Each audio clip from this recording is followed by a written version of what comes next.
The alien commanders watched from their observation deck as fire consumed the battlefield below.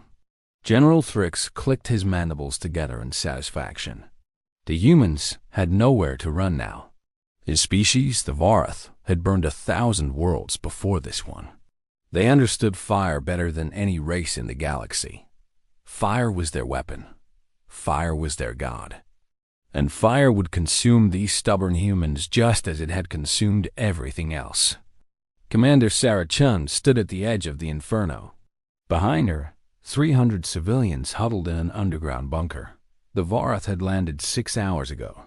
They came with their flame ships and their heat cannons. They turned the sky orange and the ground black. Every building in New Damascus Colony was burning now. Every tree was ash. Every road was melted stone. Sarah looked at the wall of fire that separated her from the enemy lines. The Vorath commander had sent a message 1 hour ago. Surrender or burn. Those were the only options he gave. But Sarah Chun had grown up on stories of Earth. Stories of knights and dragons. Stories of heroes who walked through impossible dangers. She remembered her grandmother telling her about St. George. About warriors who wore the scales of dragons and became immune to flame. The research team on New Damascus had been working on something for 3 years. Project Dragonscale. It was supposed to be armor for firefighters. Armor that could withstand temperatures hot enough to melt steel. The Vorath did not know about this project.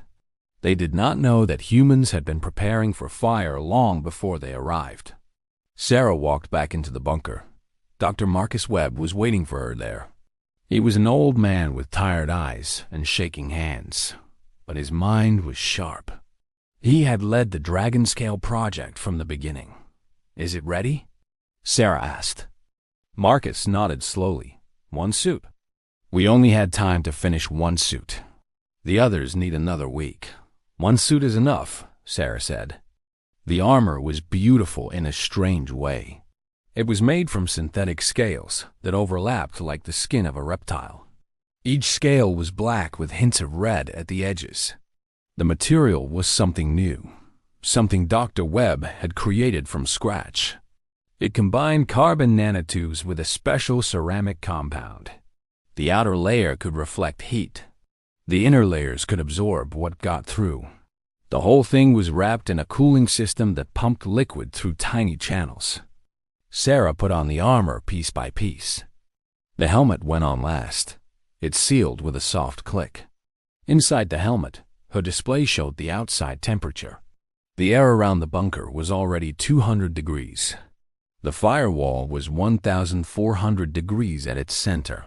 "The suit can handle up to 3,000 degrees for short periods," Marcus said through the radio. "But we have never tested it in real fire. We do not know how long it will last." "I only need it to last long enough," Sarah replied. She picked up her weapon. It was not a gun. Guns would be useless against the Vorath in their fireproof armor. Instead, she carried a blade. A long sword made from the same material as her armor. The edge was sharp enough to cut through anything. The Vorath believed that fire made them invincible. They wore light armor because they never expected anyone to get close enough to fight them. Sarah walked out of the bunker and toward the fire. The other soldiers watched her go. Some of them saluted. Some of them prayed. None of them believed she would come back alive. The first flames touched her armor and slid away like water off glass. Sarah kept walking. The temperature inside her suit rose by 2 degrees. The cooling system hummed softly. She pushed deeper into the inferno. The world around her became nothing but orange and red and yellow. She could not see the sky. She could not see the ground. She could only see fire. General Thrix noticed something on his scanner. A heat signature was moving through the firewall. That was impossible. Nothing could survive in that blaze. His soldiers had created it using concentrated plasma. The temperature at the center was hot enough to turn stone into liquid. But the signature kept moving. It was coming closer. "What is that?" Thrix demanded. His officers checked their equipment. They ran the scan again. The signature was definitely there. It was definitely moving. And it was definitely human. Sarah emerged from the flames like a creature from ancient legend. Her armor was glowing red from the heat. Smoke rose from her shoulders, but she was walking. She was alive. And she was holding a sword. The Vara soldiers froze. They had never seen anything like this. They had burned 100 species before the humans. Every single one of them had died in the fire. Every single one of them had screamed and begged and melted away. But this human was walking through flames like they were nothing but rain. Sarah did not give them time to recover. She charged at the first soldier and swung her blade. The sword cut through his thin armor like it was paper. He fell without making a sound. She moved to the next one, then the next. The Varath tried to fight back. They turned their flame weapons on her. They hit her with enough fire to destroy a tank. But she kept coming. She kept swinging. She kept killing. General Thrix watched from his ship as his soldiers died. He counted 20 bodies before he gave the order to retreat. His officers looked at him with shock. The Varath had never retreated before.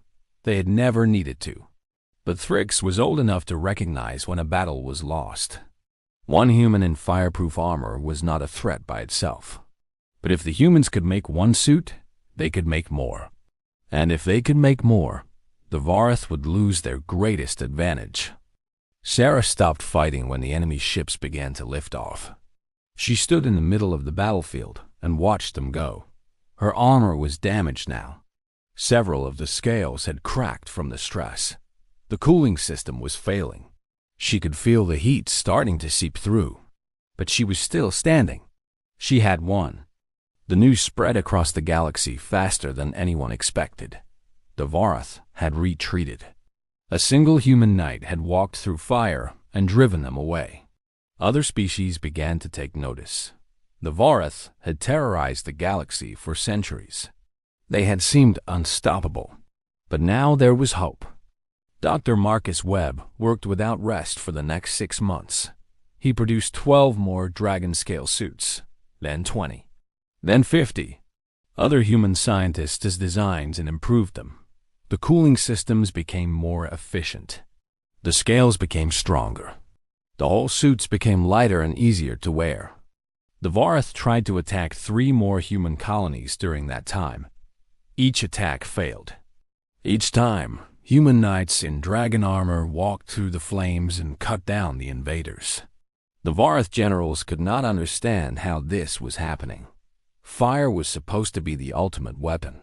Fire was supposed to destroy everything. But these humans had found a way to make fire meaningless. General Thrix requested a meeting with the human leaders. He wanted to understand.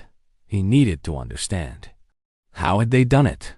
How had they created armor that could survive what nothing else could survive? Sarah Chun attended the meeting. She wore her original dragon scale suit, now repaired and upgraded. The scales gleamed under the lights of the conference room. Thrix stared at her with his large compound eyes.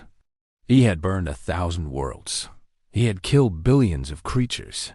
But this small human frightened him more than anything he had ever encountered. Why? Thrix asked. Why did you not surrender? You knew you could not win. You knew fire would destroy everything. Sarah smiled behind her helmet. Because we have been fighting fire since the beginning of our history. Our ancestors lived in caves and learned to control flames. They built cities and watched them burn down. They rebuilt. They learned. Fire has taken so much from us over thousands of years. Our homes, our families, our entire civilizations. But we never gave up. We never stopped trying to survive. She stepped closer to the alien general. You think fire makes you powerful, but fire is not your servant. Fire is wild. Fire is chaos.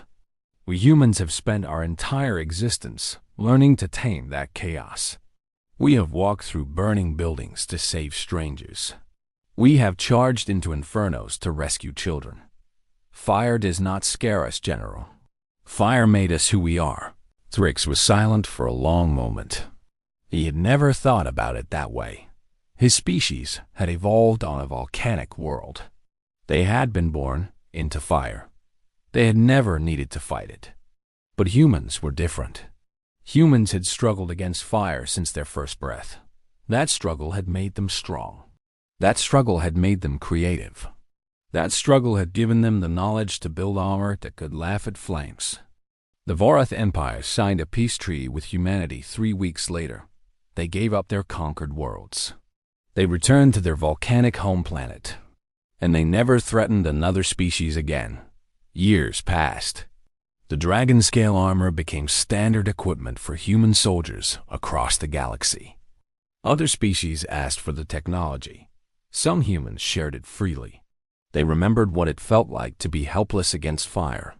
They did not want anyone else to feel that way. Sarah Chun became a legend. Songs were written about her. Stories were told. Children on 100 worlds grew up hearing about the knight who walked through flames.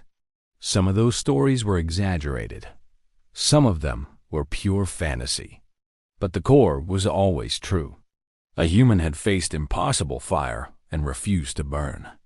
Commander Chun retired eventually. She settled on a quiet planet far from any conflict, but she kept her armor. She polished the scales every morning. She remembered the heat. She remembered the fear. She remembered the moment when she stepped into the inferno and trusted that human science would protect her. Fire was old. Fire was powerful. Fire had existed since the universe began. But humanity was stubborn. Humanity was clever. Humanity had learned to dance with fire and come out the other side. The scales of dragons had protected knights in ancient stories. Now the scales of science protected knights among the stars. The galaxy learned an important lesson from the war with the Vorath. Humans were not the strongest species. They were not the fastest or the smartest, but they were survivors. They had crawled out of caves and reached for the stars.